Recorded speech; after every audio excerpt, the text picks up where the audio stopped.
Today, I'm gonna talk about how to use san in Japanese. Let's start right now. San is used like Mr. or Miss in English. However, with san, it is not specific to any gender, so you can use it with anyone for politeness. こんにちは、田中さん。青木さん、どうも。Note that san is casual polite expression, so it's not recommended using it with bosses or clients. On the other hand, for your boss, it's common to add their position after their name. For example, Tanaka 部長, Aoki 部長.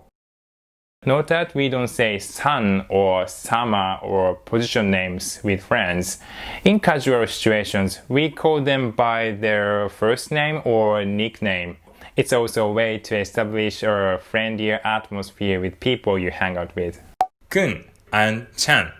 Kun and chan are also common honorific phrases that are used between our friends. Remember that kun is for guys and chan is for girls. Akira-kun, Keita-kun, Nana-chan, Aoi-chan. Honestly, we use chan for guys sometimes too. Remember that? It makes the name cuter though.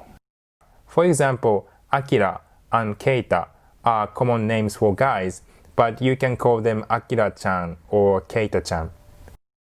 Note that chan for guys sound a bit childish, so I think it's safe to go with calling with their first name or nickname if they are your friends.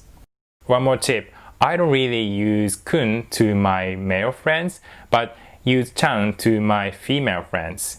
It's a kind of gender thing. I call my guy friends their first name or nickname and call my female friends with chan like Rin-chan or Momo-chan. It still totally depends on the situation though. If you are a bit confused, it's a good idea to ask 何々と呼んでいい for the first time. Then you don't have to consider using a certain honorific every time you meet them. That's it for today. In this video, I showed you guys how to use san or other honorific phrases that are commonly used today. In this channel, I upload videos about Japanese expressions that your Japanese textbook don't really teach you. So if you want to learn Japanese expressions, especially casual ones, this channel is for you. Also, if you like this video, don't forget to hit the thumbs up and subscribe. Moreover, if you want to keep updated for this channel, turn on notification and you don't miss anything. Thank you very much for watching. I'll see you in the next video.